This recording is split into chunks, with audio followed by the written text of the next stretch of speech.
Usiamo tutte le altre lingue. Cose con candore, si vede con candore com'era la storia? Sì, quello lo sbarco in Normandia. Lo sbarco in Normandia. Ok, ci siamo sul canale streaming. Ok. Ateneo. Verifico. Sì, verifichiamo un secondo. Ok, siamo partiti anche su YouTube. E va bene, Jacopo, ti lascio lancio la registrazione e ti lascio la parola. Bene, buongiorno a tutti. Cominciamo oggi questa, speriamo, lunga sequenza di discussioni e di dialoghi sul tema del New European Bauhaus. Sapete che la Presidentessa von der Leyen ha lanciato negli scorsi mesi questa idea di rinnovare e di capire quali potenzialità ha in futuro il tema di un nuovo linguaggio che unisca sostenibilità e bellezza, e come Iuav pensiamo che Venezia sia il luogo perfetto per rappresentare questo tema, e abbiamo quindi lanciato una serie di iniziative che vogliono cominciare un dialogo per improntare una candidatura veneziana al New European Bauhaus. Da oggi, ogni martedì alle 10 faremo questi che chiamiamo appunto martedì Bauhaus o Bauhaus Tuesday. Sono dei dialoghi con figure di spicco a livello internazionale che presentano delle ricerche in corso e ci raccontano perché queste ricerche potrebbero trovare in Venezia un luogo di applicazione e come queste ricerche si potrebbero applicare appunto anche in laguna. E allo stesso tempo abbiamo lanciato il sito www.nell'ambito.org, in cui potete cominciare a vedere le prime idee rispetto al tema, e anche se volete lasciare quelle che abbiamo chiamato cartoline, cioè delle piccole idee su alcuni contenuti rispetto a cosa potrebbe essere il New European Bauhaus applicato a Venezia. Lascio la parola al professor Benno Albrecht per un'introduzione generale al tema, e poi a Mattia e a Javier, e intanto li ringrazio. Grazie. Bene, grazie a tutti della presenza e dell'attenzione. Come diceva Jacopo Galli, incominciamo questo percorso di avvicinamento. Sarà un percorso lungo verso la costruzione del New European Bauhaus. Come sapete diventerà uno dei programmi dell'Unione Europea, sarà uno dei programmi, almeno questa sembra che sia la volontà, per rendere in chiave progettuale, far diventare concreti le idee e tutti i contenuti economici che sono all'interno del Green Deal europeo, e perciò tutte le politiche di transizione verso una nuova forma di economia hanno bisogno sicuramente hanno bisogno di nuove forme di progettualità. Questa nuova progettualità, chiamata New European Bauhaus, è qualcosa che Venezia e la nostra università vedono con grande favore. Un motto del New European Bauhaus è Form Follows Planet, la forma segue il pianeta, riprendendo la formula molto fortunata di Form Follows Function, che viene fuori, che deriva dal pensiero trascendentalista americano, da Orazio Grino. Orazio Grino, come ben sapete, venne in Italia e visse per lunghissimo tempo in Italia. Ecco, questa nuova formula mostra, una potenzialità, una nuova potenzialità. Form follows planet, la forma segue il pianeta, segue in maniera diversa, le trasformazioni planetarie, climatiche, sociali, eccetera. Rispetto a questo noi ci siamo posti, come candidando Venezia, a una posizione importante all'interno di questa politica, abbiamo coniato uno slogan che è Venice Foresees Planet, anticipa il pianeta. È la nostra storia, è la storia di una comunità che ha dovuto essere comunità e ha dovuto inventare, essere anticipatrice e inventare a causa di problemi proprio di tipo contestuale, vivendo, diciamo, e impiantandosi in un luogo impossibile e rendendo possibile, diciamo, questa vita in questo luogo impossibile, anticipando molti problemi che ci sono stati e molte soluzioni che ci sono state poi dopo che sono state esportate. Un libro famoso di Adolfo de Bérenger racconta come i veneziani e la Repubblica ebbe cura delle foreste, e perciò, diciamo, in un certo qual senso, come riuscì ad avere un rapporto sostenibile con alcune, non tutte, con alcune delle sue foreste che servivano per energia, costruire la città, eccetera. Ha anticipato sistemi democratici, diciamo così, di una repubblica per quanto oligarchica. Nel Settecento Venezia veniva visitata anche per capire, diciamo, questa forma di giurisdizione per esempio, delle sue magistrature.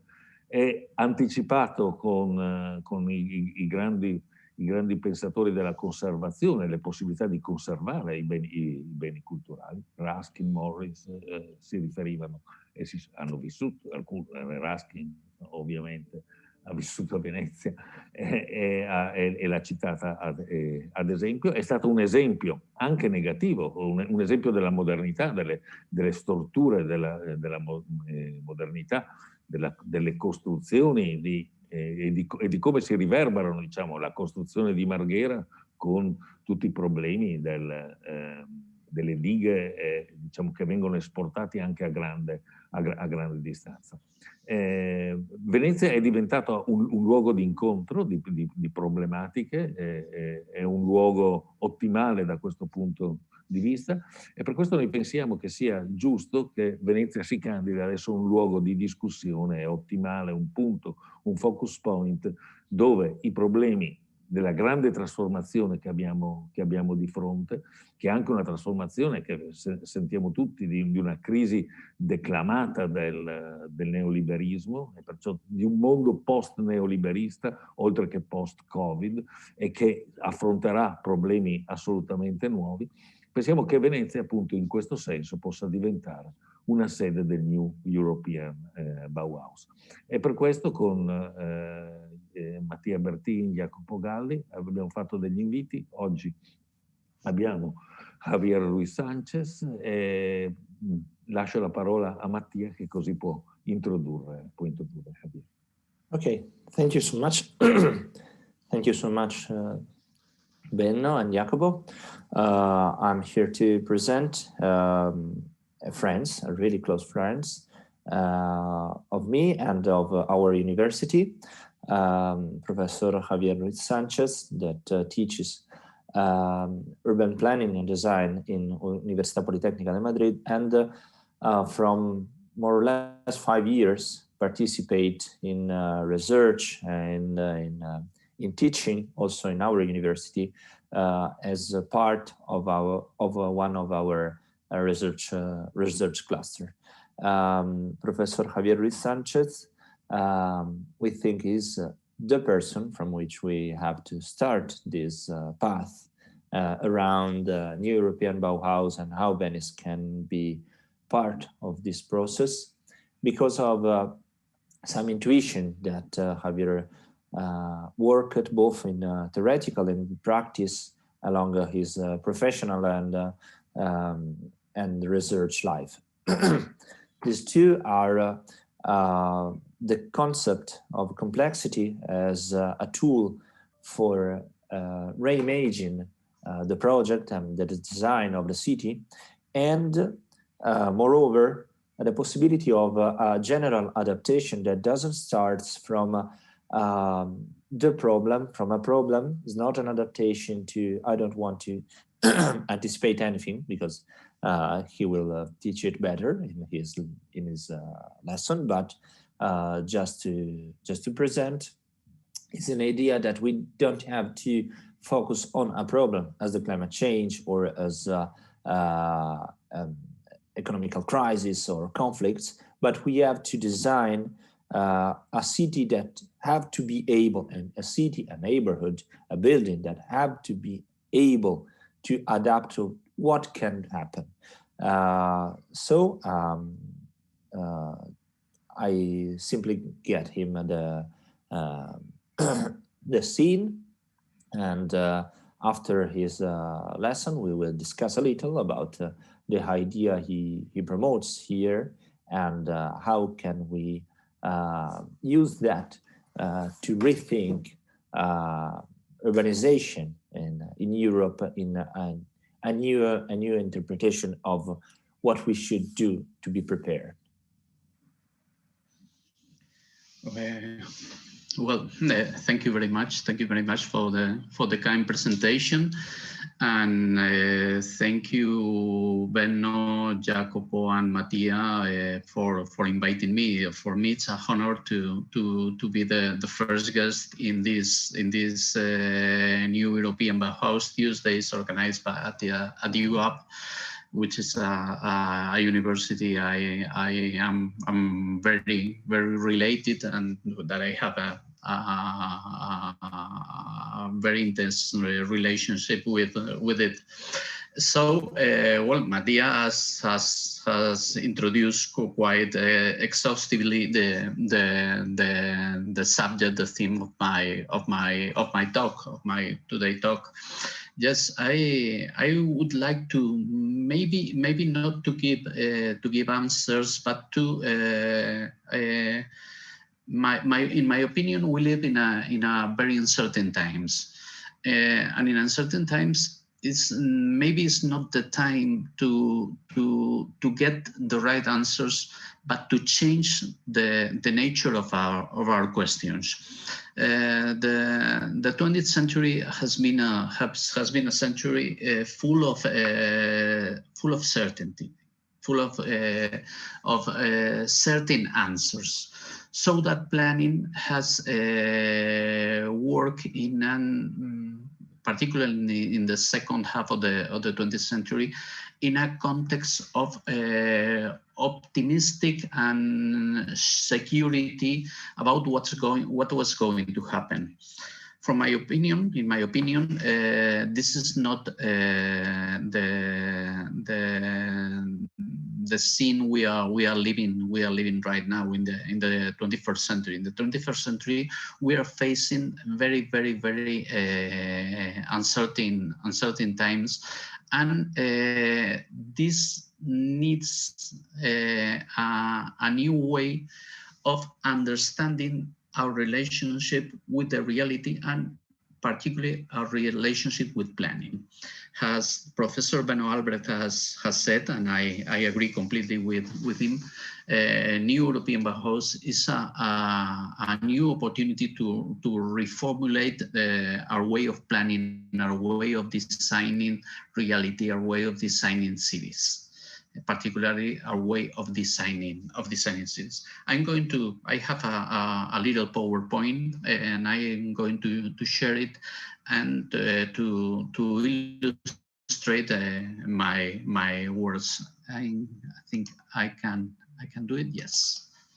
Here we have this PowerPoint, the general adaptation. This is a concept we are working, as Mattia has said, for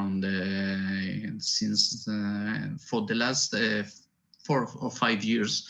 This new concept. So this concept is, I must say, was prior to the particularly and singular situation we are living right now with the pandemic. Europe,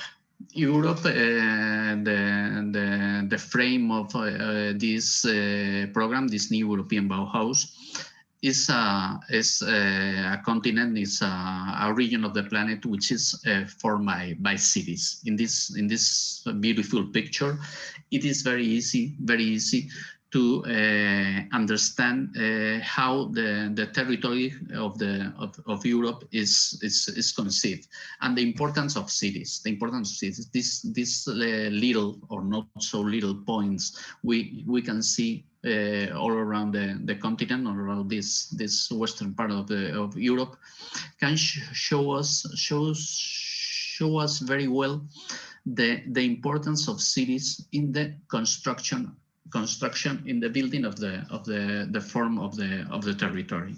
So this is the mark what we are facing, this challenge that the President Ursula von der Leyen has invited us to join, of New European Bauhaus, to try to conceive beautiful, more sustainable, more inclusive. This word together means talks about inclusivity in European cities. It's a challenge, and it's from my point of view a very interesting challenge. But I have some questions. I have some previous questions. First of all, aren't European cities right now, the present European cities, beautiful, sustainable, inclusive? Do we need, what do we understand with these words, with the word beauty, sustainability, inclusiveness? And the second question is, of course, what is a beautiful, sustainable, inclusive city, and what does it look like? What's the form, what's the structure, the things we can control and the things we can plan, we can design. So we have to have some clues to accept this new European Bauhaus challenge. And of course, as planners, what is to do to gain beauty, sustainability, and inclusiveness? The papers I have read in the page of the European Union ends with this sentence, which I am not so sure it is appropriate. The idea of after the pandemic. That from a point of view, and I'm going to try to explain it, the idea of the pandemic is completely overvalorated right now. For instance, after the pandemic, I'm going to show an example. And I would like to put this picture. This picture is, as you can say, this is Madrid. This is the city where I live. This is the university. This is the campus of the University of Madrid. This picture was taken on the 15th of April in 2020. 2020, and it was taken near the Faculty of Pharmacy, which is around 150 meters from the School of Architecture, where I work almost every day. Now I'm at home, but tomorrow and the day after tomorrow I'm going to be at school. So this is in the very center of Madrid. My mother lives. My mother's house is less than 1 kilometer from here. In this day, this picture was taken, which is a wild boar, a wild pig entering the very center of the city. For me, it's a very interesting process. Maybe one of the most interesting processes we have faced during the last year of the pandemic. I don't know if it's true. We have heard something about the presence of dolphins in Venice. I don't know if it's fake news, but I must assure that in Madrid we have had try to reconquer the city by nature, and this wild boar is a proof of this new attempt of nature to reconquer the city. The next picture is fantastic. I love this picture. I love this picture. What happened immediately was, as I have written in a repression of self-regulatory natural processes. The city is impressive for many things. Of course, one of the most interesting things is that of these four people trying to capture the board. The person who captured it is the one in yellow in the center of the image, the only woman of the four people, and she's the gardener of the university.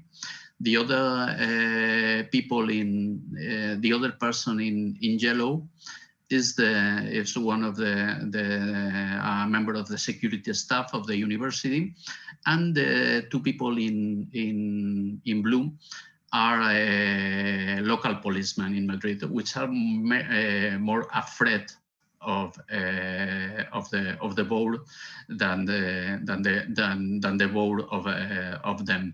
It's from a point of view, it's a change of paradigm. The role of women taking the initiative to make things, and I don't know how to express it. The fear of what this innocent animal was doing, but was representing an idea of the uncertain. There was no rules, nothing written of what to do if a wild animal appeared in the campus of the University of Madrid. It was an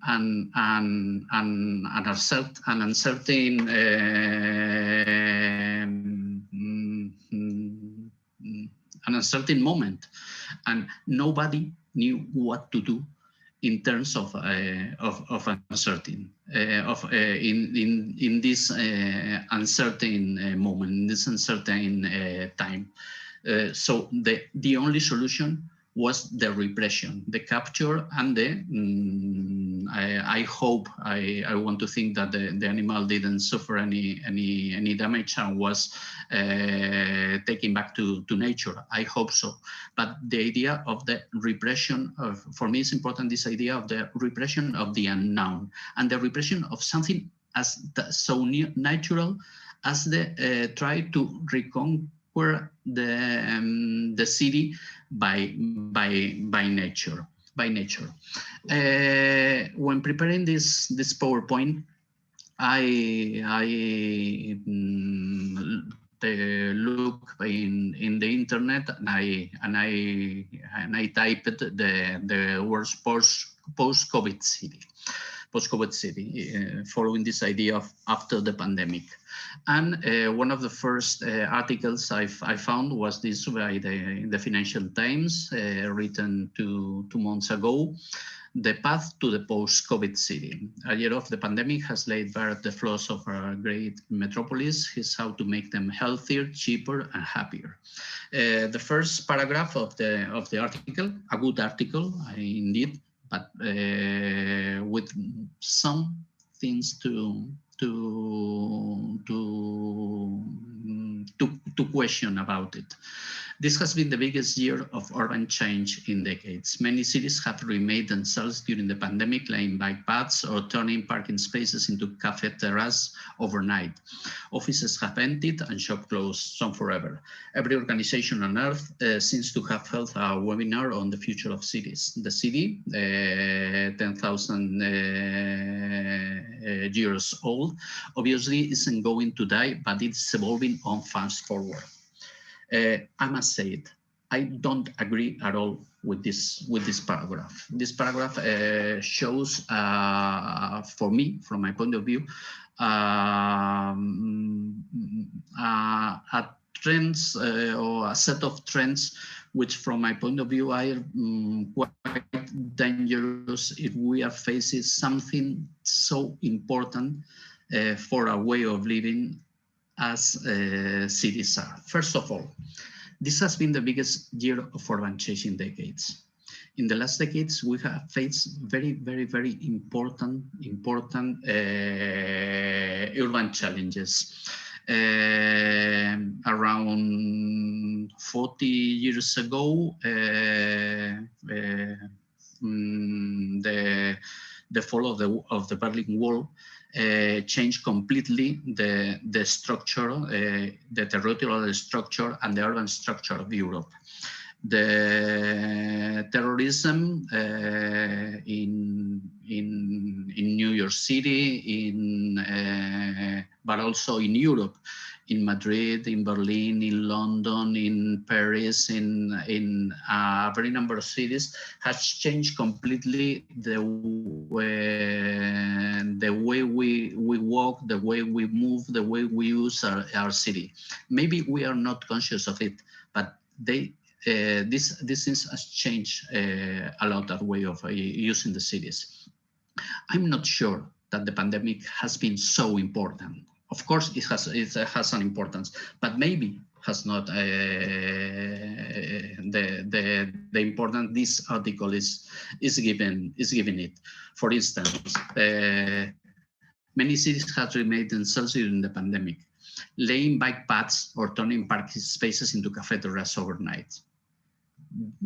Can we think that the implementation of some kilometers of bike paths or the turning of some parking spaces around my house? Now I can see how this has really happened. Actually happened. Many parking spaces have turned into cafeterias.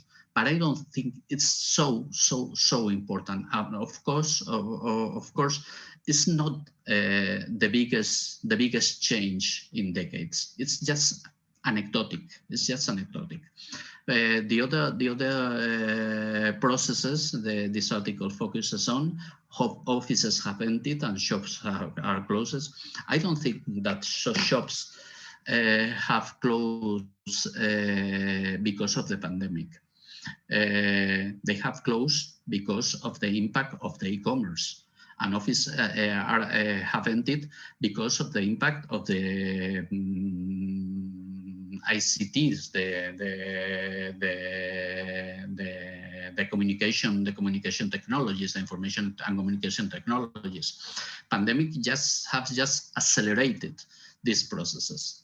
Pandemic is not so important. In fact, I sometimes question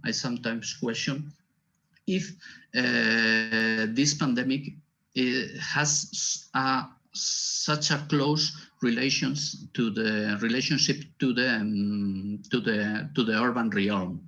So I'm thinking that more than a century or 2 centuries ago, with the epidemics of cholera, the cholera have a lot to do with cities, with the situations of the lack of sewage, the situation of the water courses, and it has a very close relation to a space. I'm not sure that this pandemic, COVID, has such a spatial importance, has a close relation to a space. In fact, what is true is that every organization on Earth seems to have held a webinar on the future of cities. It's true. And this is what we urban planners, we architects have to thank, within brackets, to the pandemic, that cities are now in the very center of the debate, and this is important. From my point of view, it is not because of the pandemic, but if we have to thank the pandemic for taking cities into the center of the debate, we must thank it for it. A second set of questions. Of course, it's time to plan. It's time to plan. But the second question, if we have to plan, what plan? What for? For a new pandemic? For a new pandemic, really a city, a post-COVID city, have we learned? What have we learned of the pandemic? To make bike paths, to increase the land in the public space for the use of terraces? I don't think this is the answer. But from my point of view, it would be a mistake to try to adapt to the pandemic. We do not have to adapt the city to the pandemic. The pandemic now is the past. It's the past. What can we do for this adaptation? Try to turn our apartments, our housing units, trying to increase the number of square meters to have some of them for online job. I don't think it's going to be possible. Open new shops. Of course, we have to do it, and we have to adapt. We have to adapt the city, but not the city to the pandemic, but the city to new technologies that have changed our way of buying, our way of selling, our way of commerce, our way of. We have to adapt to a new understanding of a new concept of work. Work is not going to be the same in the next decades, but not because of the pandemic. The work was changing. Work was changing. Commerce was changing. Technologies were changing, not because of the pandemic. And the city has to respond, has to answer to these new challenges. But how this adaptation, this response should be taken? Here I have two images, one of the 17th century and one recent, of the same place in the center of Madrid. Cities do not change a lot. Cities are always changing, but cities are not changing as fast as the challenges they're facing. This is something we have to take into account, and that is very important. We do not have the opportunity to change as fast as the challenges are changing. This is bad notice, or this is good notice. This is bad news, or this is good news. I'm not sure, but I think that the nature of cities, in fact, what we have to take into account is that it's impossible to change. It's impossible. Well, I'm going to change this sentence. Let me go on with the presentation. For instance, I have this picture. This picture I have taken in I don't know, maybe 2 years ago in Venice. It's not the very center of Venice. It's a quarter. How to adapt it?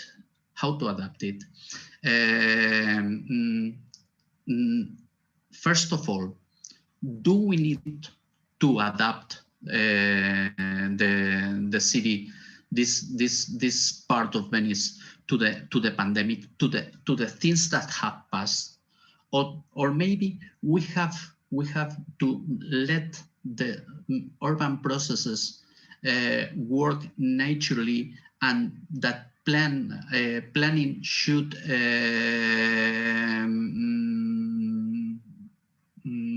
I don't know how to express it. How to be a tool to help these natural processes to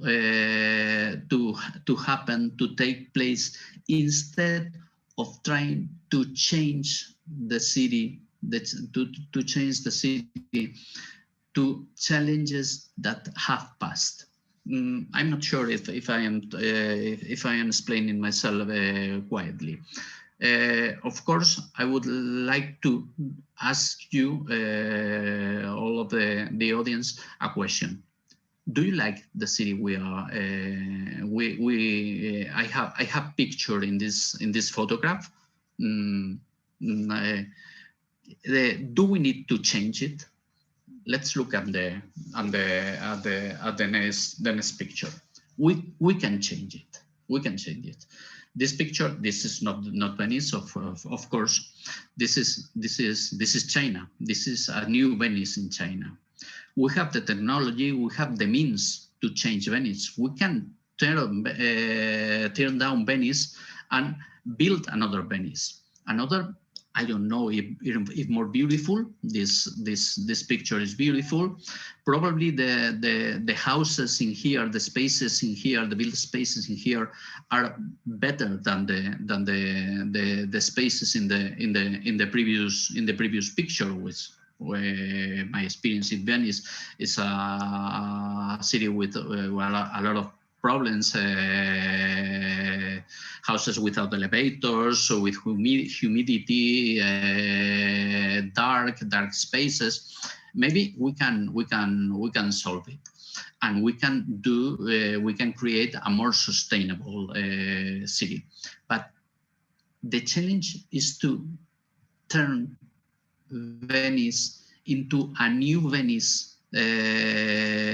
For instance, with this form, in this shape, Chinese architects and designer has planned for us. I think the answer is quite clear. It's quite clear, but we have to face with the very nature of the city.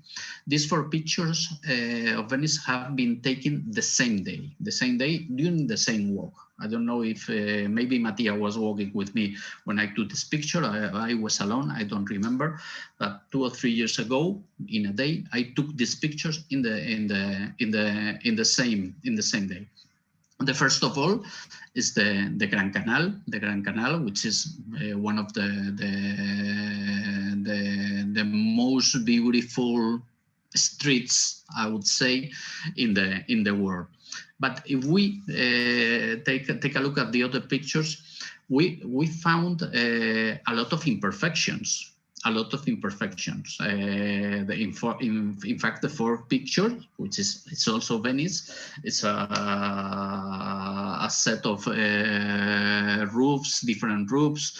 The 3rd picture is a corner I think in Castello, in the quarter of Castello, I think, which is very, very, very far from perfection. Would us be able to face the challenge to turn Venice into a perfect city? Venice is not a perfect city, and it's probably the most beautiful city in Europe, and one of the most beautiful cities all over the world. But it's very far from perfection. What if, and it is a question I have made myself many times. What if the real nature of city is to to be, or better, not to be perfect in order to evolve, in order to adapt, in order to face any challenge, even uncertain challenges. This is the question I would like to give you, and I would like to ask you in this presentation. Because we, the Chinese, have told us that we have the opportunity to tear down our cities and build a new one, like in these images of Sebastiano Salrio, Scena Comica, and Scena Tragica, the tragical scene, and the comic scene in the 16th century. These were designs for the theater stage. The idea was that depending of the play, the actors were going to play that day. You could change the scenery. You could change the scene. If you need a scene for a tragedy, you have a scene for a tragedy. If you have a scene for a comedian, you have a scene for a comedian. And it was very easy to change one into another. Cities are the same thing. Can we change the cities for a challenge? Do we have a scene for pandemic? Do we have a scene for terrorism? Do we have a scene for climate change? Do we have a scene? And we can we change the scenes immediately, like in this Chinese Venice, to adapt to every new challenge? Do we need singular adaptations? Our answer is of course not. We cannot, and no, it's not that we cannot, but we mustn't try to change the city for every challenge, every pandemic, every thing that would happen. What has happened, and it's happening in fact right now, that traditional planning gives answer to well-defined problems. And the question I would like to ask you is how to face the unexpected. Traditional planning usually works in the past. Works after an earthquake, after a terrorist attack, after a pandemic, after a lack of housing, after a new demand of places of space for any urban technology, after a demand to reduce the number of cars or vehicles in the city, we take decisions. This is thinking of the past.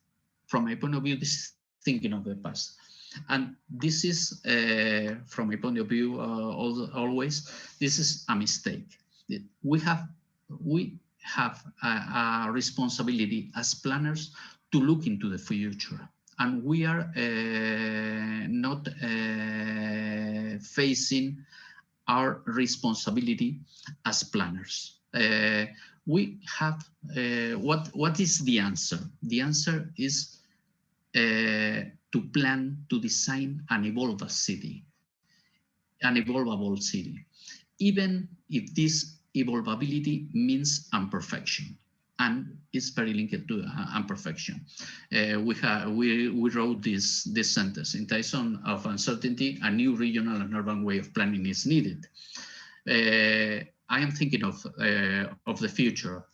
The Professor Michael Barry of the University of the City of London has written 2 or 3 years ago in a recent book, we cannot predict future cities, but we can invent it.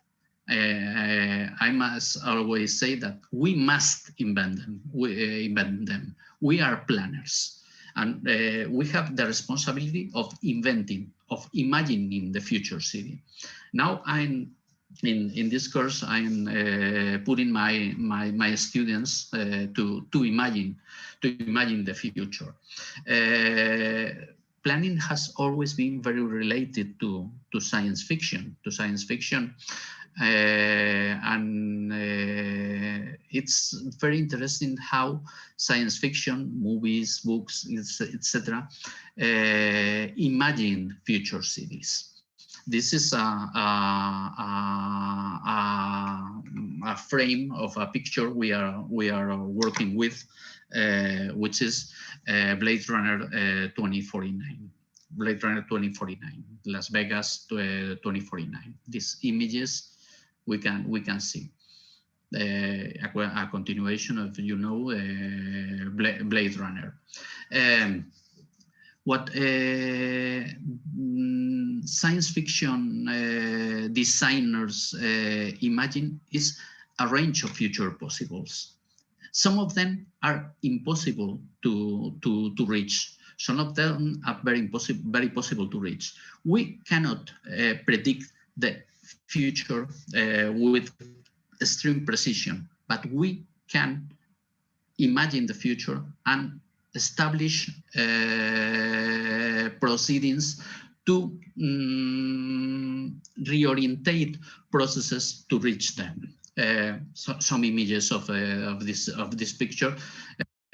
In fact, it's fun that some of the most important, of the most impressive frames of Blade Runner 2049 are these frames around here, and this is what is a paradox is that these pictures are present. The frame here, the picture here, is a place that actually exists. This is in my country. This is a thermosolar plant near Sevilla. This is also a frame of Blade Runner 2049, and this actually exists. This is El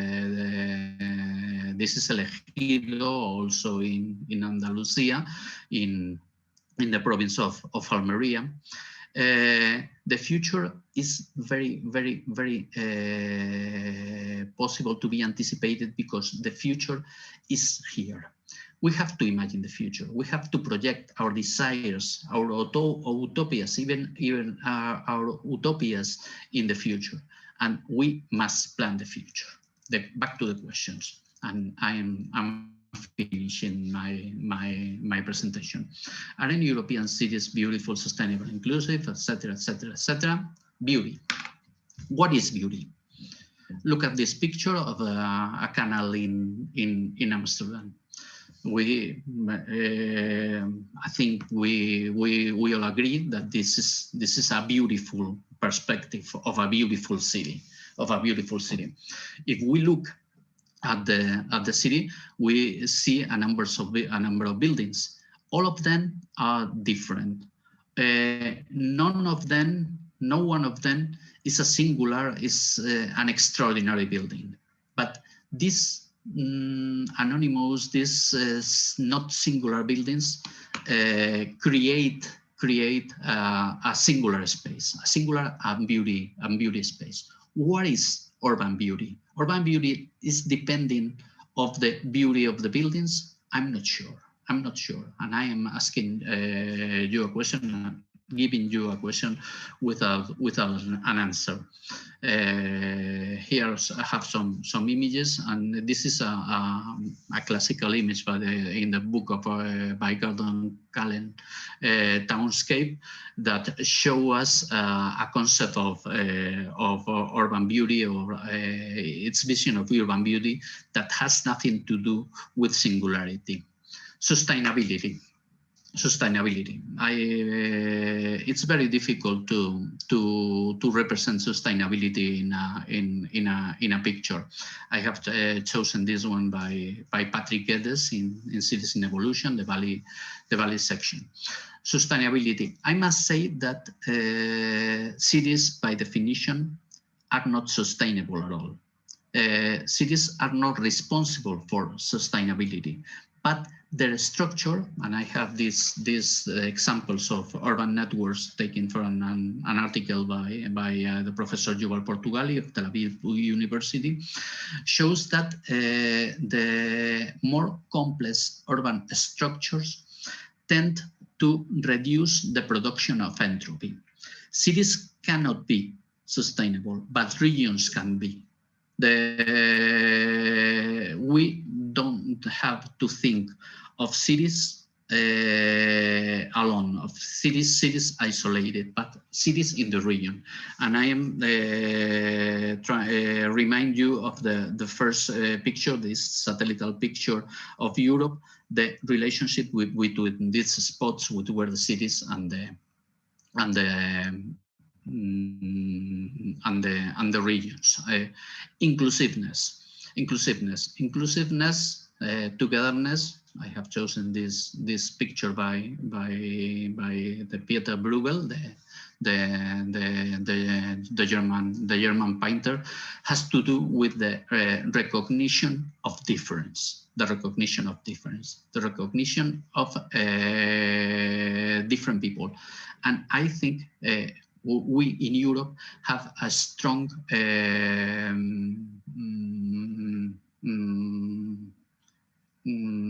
opportunity, because we know, because our city has been traditionally beautiful, sustainable, and inclusive. And these three words can be linked by the idea, which is very, very related and very, very dear to me, that of urban complexity. Let's go back to the future. This is a well-known city. This is Split in Croatia. The transformation of the old palace of Diocletianus, the Roman emperor. After the abandon of the palace, the palace start a process of renaturalization of complex, gaining complexity. And my hypothesis is that this gain of complexity is the main tool that urban structures develop to face uncertain time.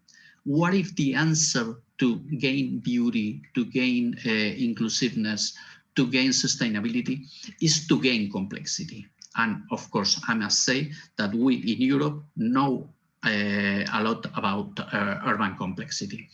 And it's easy to represent. I'm not going to stop. This is a not so well-known work trying to understand what urban complexity is by a good friend of us. Mattia knows her very well, in Esaguilue, trying to show what do we mean with complexity, and how can we use and develop new planning tools to understand and to plan complexity. Because complexity has a lot to do with evolvability, and evolvability has a lot to do with adaptation. Why urban evolvability is important? Because it's necessary to face uncertainty, because a question of energy consumption and sustainability, because a question of quality of everyday life, the inclusiveness, the acceptance of difference, the development of the gender dimension, and of course for economic aspects, the regeneration, the continuous regeneration of the city, not tearing down and building like changing the scene every time. I have developed the 10 theses and lessons for planners and designers of how an evolvable city should be like. maybe I'm not going to stop on all of them, but in the last one, an evolvable city is necessarily imperfect. We have to run away from perception. And the most important thing, an evolvable city is just a complex city. So the general adaptation has a lot to do with gaining complexity. So the need is for a new type of planning, as Professor Benoit Albrecht has said in the presentation. The need for a new type of planning. And my hypothesis and my idea is that we should plan to gain complexity, planning for complexity, and planning to give the answer to natural processes into the city. As Mattia has told, and I am finishing, I'm also a practical planner. 20 years ago, I won a competition for a new quartet in the metropolitan area of Madrid, a very big quartet, 8,000 housing units. 20 years, the times of urban planning, the times of urbanism, the time for cities is completely different than the time for people. I won this contest 20 years ago. 20 years after the winning, after the designing, the quartet is still under construction. If I have designed the quartet, giving answers and trying to adapt the city to the challenges of the past century, now the quartet would be a completely disaster. I'm not saying that the quartet is perfect. It's not at all. But to design a complex quartet, an adaptive quartet, an evolvable quartet, I think is in the right direction. A new type of planning, if possible. I'm trying to work in this lesson. In fact, and this is my last picture, Venice, of course, is not a perfect city, but it has a lot of possibilities to face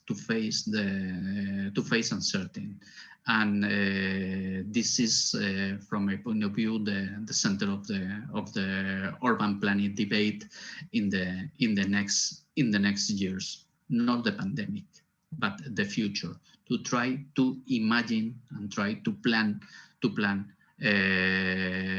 cities for the 1, 2, 3, 4, 5, 6 next generations. Thank you, and Mattia, Jacopo, I'm at your disposition.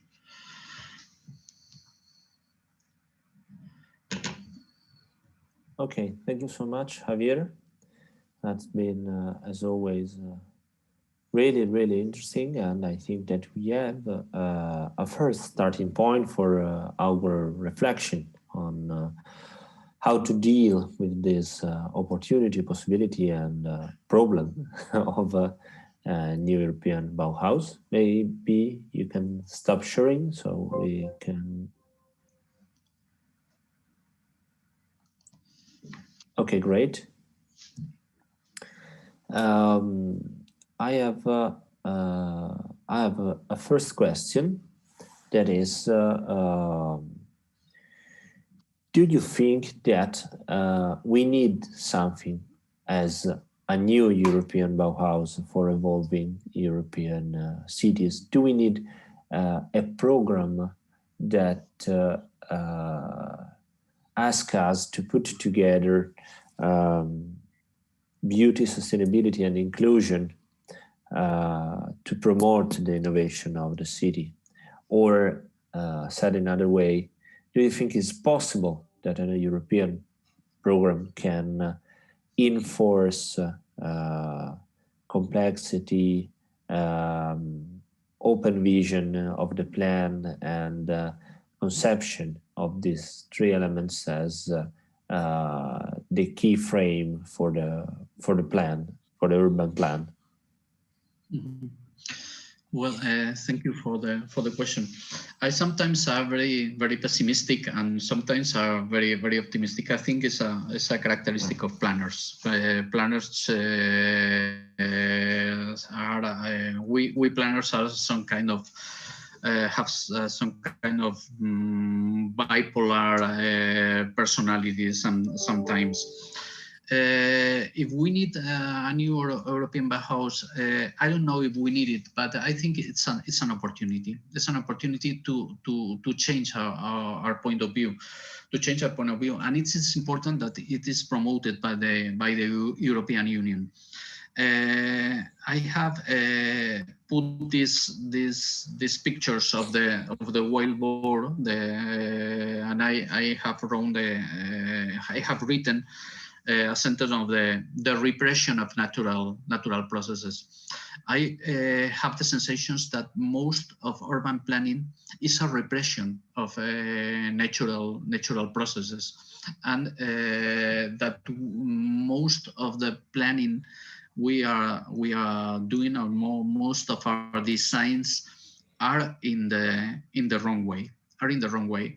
It's not only a responsibility of planners. It's also, and more important, a responsibility of the people who has to take decisions, not necessarily planners. I'm thinking of the government, and I'm thinking of the administration. Administration, the structure of the administration is quite simple. So there is a temptation for the people who the decision makers to try to adapt reality to the simplicity of their institutional structures. So that's why planning tends to be repressive instead of try to help develop good processes in the right direction. From a point of view, it's their good news that the European Union is putting cities in the center of the debate, and the need for a new kind of planning. I don't know if the idea is to build more. Can Venice be more beautiful? Can be more sustainable? Maybe. Can be more inclusive? I don't know, but I think the challenge is to try to maintain a high level of complexity that traditional European cities have always had. Thank you. Thank you, Javier. Thank you very much for the lecture. And I totally agree with you with this idea of the pandemic being not the main focus and the main problem. But I also think that it's very interesting that the pandemic has taught us something that is very useful, I think, for the future, which is that we can change very fast, that society can change very fast. A couple of years ago, we never imagined that we could stay at home a full year. It was impossible to think. And then we did it. And once we did it, it became possible. So as you were saying, the problem with urban cities, with cities, is that they cannot change as fast as the events. And maybe I will add, they should not change as fast as the events. But again, if this is the lesson that we learn, how can we keep together this lesson of society that is already ahead, that change very fast, and of planners that need to go slower, and perhaps we need to follow rather than to lead, or something like this. I don't know. if it's a question. I totally agree, and that's the point. You have focused on the point. Society change very fast. Our family structures, our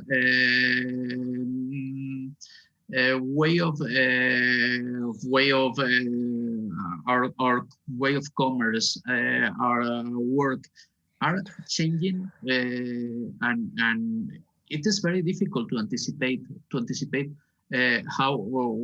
is going to happen with work, with commerce, with social structures in one or two generations. But we can anticipate something, that cities are going to be very similar in the next decades. So our role as planners is to try not to adapt, not to create tools to adapt the city so fast, but to understand the city as a system that can be used and can be lived and can be inhabited and can be worked and can be in a very range of different ways. This is complexity. And this is why imperfection is so important.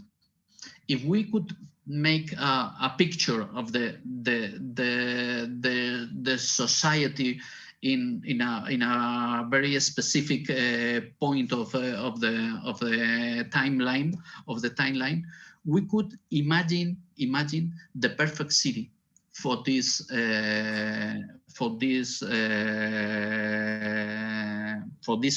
society.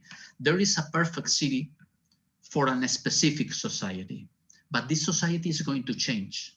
If we design a perfect city, this perfect city is going to be the worst city in just a few years. So we have to avoid perfection. Perfection is the main enemy. What is the most interesting thing of traditional European cities? This idea of imperfection. Cities that has been designed, planned, developed 4, 5, 10 centuries ago, they resist very well, and people love to live in the center of the cities, in the center of European cities that were designed 5 centuries ago, and they work very, very, very well. Why? Because one of them, it's because they were not perfect at all, and because of its complexity. Cities are going to change, and our tool as our duty as planners is to try to help this change, of course, to reorientate processes, not to design perfection, not to design a post-COVID city, but to reorientate the processes to be able to face uncertainty and to give the answer to this general adaptation we are talking about. Okay, thank you very much. Thank you also for the questions and the answers, Javier, and see you very soon. Torno all'italiano per ringraziare tutte e tutti coloro che ci hanno seguito, per ricordarvi che questo è stato il primo momento di un programma che speriamo, come diceva Jacopo prima, che speriamo lungo, e vi invitiamo a rivederci qui tra una settimana, martedì 18 alle 10, con Luca Panzeri, responsabile della ricerca Quarzo, che ci parlerà appunto di quarzo, innovazione sostenibile. Auguro a questo percorso, a questo processo di New European Bauhaus tutto il successo possibile, e speriamo di poter fare qualcosa, fare un nostro piccolo pezzo di questo puzzle con queste conferenze. Di nuovo grazie a Javier, di nuovo grazie al professor Albrecht che ha aperto, e a Jacopo con cui condividiamo questa strada. E buona giornata a tutte e a tutti. Grazie Jacopo, grazie Mattia, and hope to see you soon. Ciao, ciao. Ciao.